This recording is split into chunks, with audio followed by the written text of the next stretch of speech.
up in Brooklyn, that shit was not cool. Other children beat the shit out of me because my last name is gay. 2 weeks ago, I found out my last name is from the Champagne region in France. I know, it got gayer. It's weird at this late stage of the game. And it's supposed to be pronounced Guy. Right? But I still live in Brooklyn. I don't have the time or the balls to correct people like, oh, no, sir. That's pronounced Guy. People in Brooklyn are dickheads. They'll be like, oh, I know, I got a cousin who's Guy. He sells cooks. So happy to be here tonight. I had a heart attack recently. They wheeled me into the hospital. The doctor came out, and the first thing he said to me was, sir, we found drugs in your system. I was like, doctor, I put the drugs in my system. Let's move on to the heart attack. That's the part I don't know about. He wanted to be a dick. He wanted to keep going. He's like, about the drugs. I was like, fuck this guy. I'm going to flip it on him. I was like, yeah, about the drugs. I want them back. They had to prepare me for surgery. That was scary. While they prepared me for surgery, they shaved down here, but only half. Only the right half, the top, and one of the twins, the low-hanging one. Yeah! And then they started surgery by going in through my wrist. Yes! I was like, hey, what the fuck? He was like, well, in case this doesn't work, we'll go in. I was like, couldn't you have waited? Look at this. Do you know what it's like to be laying naked on the edge of death, surrounded by strangers thinking, God, let me live so I can shave this other nut. Don't send me to the afterlife looking like this, Lord. Having a heart attack is a fucked up thing. After that, you've got to change stuff. You got to change stuff. I had to start exercising. I had to give up cigarettes. Oh my God, do I miss cigarettes. Cigarettes are the single greatest vice on the planet. If you don't believe me, allow me to explain. People used to go home at night to smoke, and they would put on their smoking jacket. It is a vice that is so good. It had apparel. You would go into your home and put on a silk jacket like some sort of tobacco pimp. I wish other vices had apparel too. Right? So then when you showed up at the bar on Friday night and you saw your friends, you would know exactly what type of bullshit you were in for that night. Like people be like, hey, there's Larry. You'd be like, don't wave at Larry. Why not? Larry is wearing his crack helmet. Larry is gonna be an asshole tonight, borrowing money, chewing on his face. Getting older and finding out in weird fucking ways. I found out I was getting old at my bodega. Last year when they gave me my change, they were like, thank you, my dude.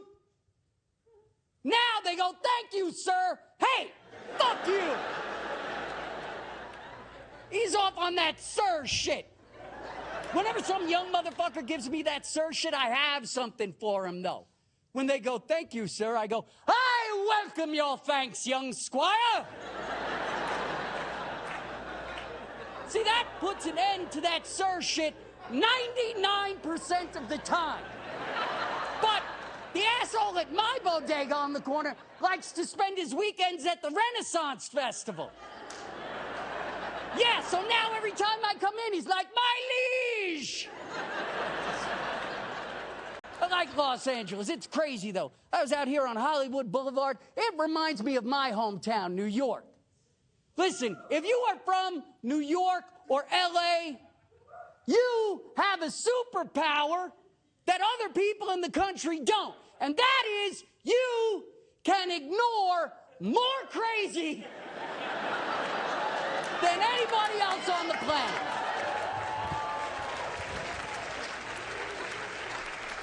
You could be standing on a corner waiting for the light to change. A stranger could walk up next to you. He could be holding a severed human head,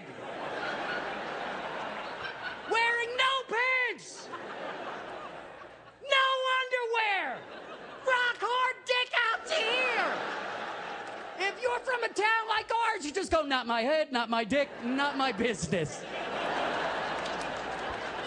Thank you very much. I've enjoyed this more than you have. I made sure I got the Falcon in there with a cameo.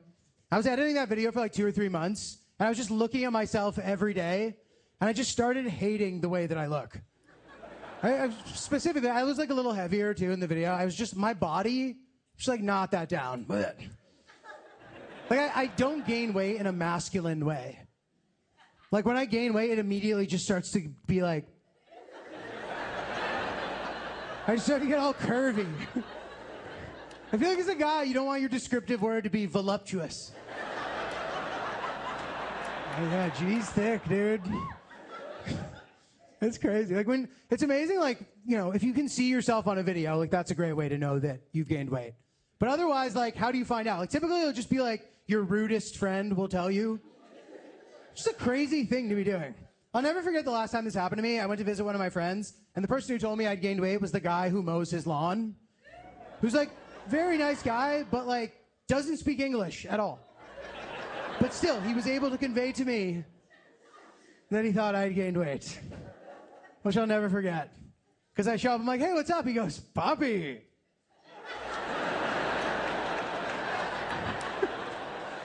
And I was in denial. I was like, oh, maybe he just thinks I look strong or something. I don't know how one could ever think that this means strong.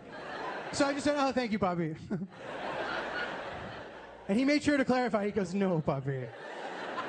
And to make sure there was no mistake in my brain, he just starts going, dude, you're a dick. Isn't that insane? Like, I don't know. I can't imagine ever saying some shit like that to somebody's face. I would at least wait for them to leave the room. Then I'd be like, man, he looks terrible. I say bro a lot when I talk, and then sometimes I get self-conscious that I'm going to get grouped in with a group of people that I feel like I shouldn't be associated with. You know, rambunctious young white men. And I'm like, oh, so to the point where when I see a group of bros, I actually get disgusted. I'm like, look at these fucking bros. It can like ruin my mood. Like I went to dinner. It was like a sushi restaurant that I was really looking forward to going to eat at. It's fancy. I sit down. They see me next to these bros. And I'm looking over there. I'm like, look at these fucking bros. But they're not even going to appreciate this meal. They're going to be ordering shit that isn't even on the menu. Oh, can we get some sake bombs? The dads are probably paying. Dude, fuck this. So I was like, you know what? I'm going to monitor them to make sure that they're being well behaved. I don't know what power I have, just to prove myself right. And as it turns out, these bros were wonderful gentlemen. They were great guys. I swear, like, they were mild-mannered and polite, compassionate with the waitstaff. They were engaging in thought-provoking conversation while maintaining their inside voices the entire time. I was like, these bros were raised right. These bros are pros. Seriously, it was as if these bros had achieved the next level of brodom, which I didn't even know was possible. You guys are probably thinking, well, perhaps they weren't bros at all. But they were, because they were still doing all the shit that bros do, but just in a much more classy and sophisticated manner. I'll give you the best example. Okay, a plate of sushi comes over. One of the bros scoops up a piece, perfect chopstick work. And then he takes a bite, and he just started really earnestly enjoying it. And then he said the most bro thing you could ever say, but in a much more classy and refined way. So I'll never forget it. He's like, fire. Fire. I was like, you set some sake bombs over there on me, dude. guys are awesome. Guys, thank you very much. I really appreciate it. That was super fun. Did you guys hear there's a new variant? We don't care, right? None of us. We're all here. We're having fun. I did all the things. Anytime they tell me there's a new variant, I'm like, okay, I got the vaccines when I still wasn't sure about the vaccines. Like, I trusted the vaccines blindly. My friends were like, I trust science. I'm like, I don't know science at all. I'm sorry. Never learned it. Don't know anything about it. I'm kind of dealing with the vaccine the way I deal with men in my life. I'm like, I'll do this, but I won't be surprised if I end up regretting it. I miss a lot of things about the lockdown. Is that bad to say? No. I took 7 walks a day. Like, I miss those videos that went viral every single day of just a woman that didn't want to wear her mask. I love that lady. I love them. It was always the same thing, too. It was just some lady like, you can't tell me. I'm sorry that she's Southern. It's just that she was always Southern. You can't tell me what to do. The other person was just like, ma'am, this is a Long John Silver's, and you're not wearing any shoes. I went through a lot, kind of, during the lockdown. I had to go to the doctor, my poor gyno, this poor woman. I feel so bad for her. She hates me. I know that she does. I'm always going to her with problems that I make up. Like, I always think I'm pregnant. Every single month I think I'm pregnant. Even if I don't have sex, I'm like, I don't know, happened to Mary. Like, it could definitely happen to me. The last time I went into her for that, she said, let me ask you a question. She said, the person that you were with, did he withdraw? Took me a second. Definitely took me a second to realize what she said. And then when I figured it out, I was like, that was so classy. Like, honestly, I felt like a princess. I was like, this was really nice for me. Thank you so much. I never heard it said that way. Withdraw? I was like, girl, he deposits. She's making a lot of transactions, and it's bad. I also went through a breakup during the pandemic, which is kind of crazy. You know it's bad when in the middle of a lockdown, somebody looks at you and they're like, hey, we should see other people. I was like, that's illegal, but I get it, you know? So now I'm dating again, and it's hard. You can't do it. Like, how am I supposed to go out and meet people? When I was young, I would worry. I would worry so much when I went out with a guy. Like, I would be like, is he gonna kill me? And now I would prefer it. Like, I'm done. I'm done. No, I'm done. Thank you. I'm all set. I've seen enough. I'm done. I've realized that I have very bad judgment when it comes to men. Like, I was at a bar, and I see this guy at the other end of the bar, and I'm with my friends, and he had 4 tattoos on his face. And I saw it, and I was like, I'm gonna fix it. Like, whatever it is, I will fix that. And my friends were like, I think he's in a gang. I was like, I think you're jealous of me. like, I'm sorry, I have a boyfriend, you don't. Like, girl, if you can't find a man, just say that. And that's really how I feel. I'm sorry, but it's a lot of jealousy. But I feel like we don't see the red flags. We want to see the good in people. I always make up excuses for guys. Like, I'll go out on a date. My friends will be like, hey, how was your first date? I'm like, well, he made me cry. And he's definitely a liar. And I think he's married. And I think he stole $20 out of my bag. But there's just something about him. I really do. I feel good about this.